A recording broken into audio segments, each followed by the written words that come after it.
Hello everyone, a different subject में आपका स्वागत है सभी का।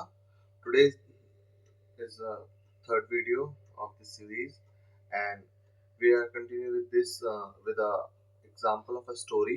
हमें एक ना है जो अमेरिका में घटित हुई थी, उसी से हम इसकी शुरुआत करेंगे। So I am just reading one by one.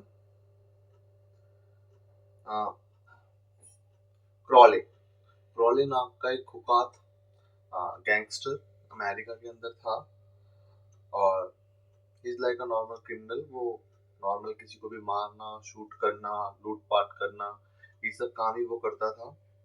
और एक बात की बात है, अ, जब पुलिस कमिश्नर पी मलरूनी ने बताया कि वह न्यूयॉर्क के इतिहास में अब तक के सबसे खतरनाक अपराधियों में से एक था, कमिश्नर ने कहा वह इतना चौकन्ना और चुस्त था कि पंख फड़फड़ाने की आहट पर ही किसी को भी मार देता था।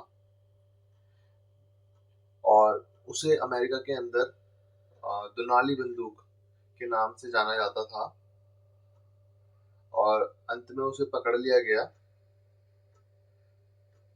लेकिन दुनाली बंदूक खुद खुद के बारे में क्या सोचता था, यानी वो जो क्रिमिनल था उसकी थिंकिंग उसके बारे में क्या थी, और इस बात का कि वो खुद के बारे में क्या सोचता था इसकी जानकारी इसलिए मिल पाई कि जब उसका एंड में एक आ, मुठभेड़ चल रही थी उसकी पुलिस वालों से, गोलियों की। उसमें उसने एक चिट्ठी लिखी थी। जब चिट्ठी लिख रहा था तो उसमें से उसके बॉडी में से ब्लड भी निकल रहा था, जो गोलियों की वजह से उसकी बॉडी में घाव थे उनों से, और वो उस चिट्ठी पे लगा हुआ था। तो उसमें उस चिट्ठी ने लिखा हुआ था, मेरी कमीज के नीचे एक अत्यंत ही दयालु परंतु दुखी दिल है, एक ऐसा कोमल दिल जो किसी को भी नुकसान नहीं पहुंचाना चाहता। जो भी घटना हो रही है उससे कुछ टाइम पहले का एक इंसिडेंट है क्रॉले की लाइफ का। वो लीग आइलैंड पर गांव की एक सुनसान सड़क पर था एंड उसकी गर्लफ्रेंड उसके साथ थी, मौज मस्ती कर रहे थे, और वहां पर एक पुलिस वाला आ जाता है अचानक से। सिर्फ क्रॉले से इतना कहता है कि तुम अपना लाइसेंस दिखाओ, शो मी योर लाइसेंस। इतनी सी बात की सजा पुलिस वाले को अपनी मौत से चुकानी पड़ी। क्रॉले ने कुछ भी नहीं कहा और अपनी रिवॉल्वर निकाल कर पुलिस वाले के सीने को गोलियों से छलनी कर दिया।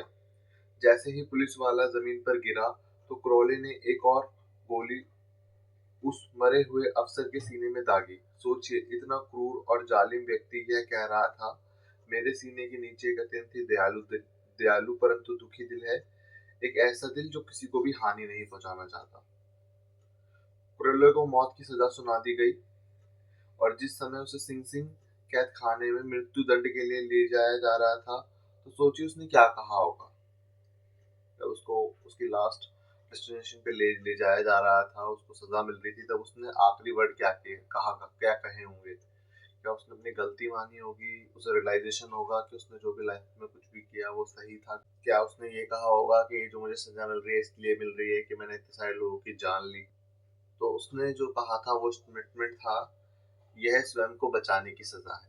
यानी जो उसको सजा मिल रही है वो किसी को मारने की नहीं है, इस चीज की है कि वो खुद को बचा रहा था।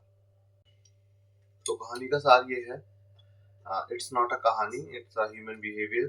तो इसका सार ये है, जब इतना बड़ा क्रिमिनल अपनी गलती नहीं मान रहा है, ज्यादातर लोग नहीं मानते अपनी गलती, तो कोई भी व्यक्ति हो, चाहे वो कोई भी हो, चाहे आज की डेट में स्टूडेंट्स हो जिनका इंटरेस्ट नहीं है पढ़ाई में, ऐसे many examples are there, many stories are there, many life examples are there. काफी सारे हकीकत के एग्जांपल्स और भी हैं। और हाँ, ये बुक बता देता हूँ, this this is the same book, the how influence trend and people, उसी का एक पार्ट है। वो बड़ी टेक रिस्पॉन्सिबिलिटी, जो भी हुआ उसके लिए कोई रिस्पॉन्सिबिलिटी नहीं लेता और अपनी गलती नहीं मानता।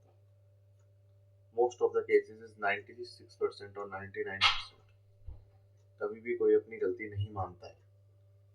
लास्ट टाइम हमने जो करा था वो ये करा था कि हमें अपने सर्कल का ध्यान रखना चाहिए जहाँ पर भी हम हैं, और वो सर्कल हमें किस किस तरीके से इफेक्ट करता है हमारे करियर को, अकॉर्डिंगली सभी के करियर को, चाहे कोई इंटरेस्टेड है पढ़ाई में चाहे नहीं है, सभी के करियर को वो इक्वल लेवल पे इफेक्ट करता है।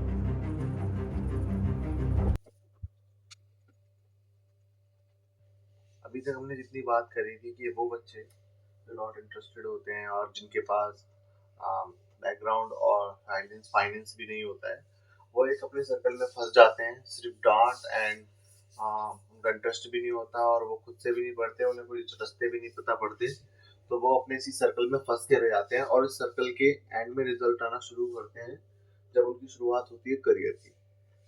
जब वो जॉब या करियर की शुरुआत करते हैं तो यहाँ से एक बहुत बड़ा डिफरेंस आ जाता है।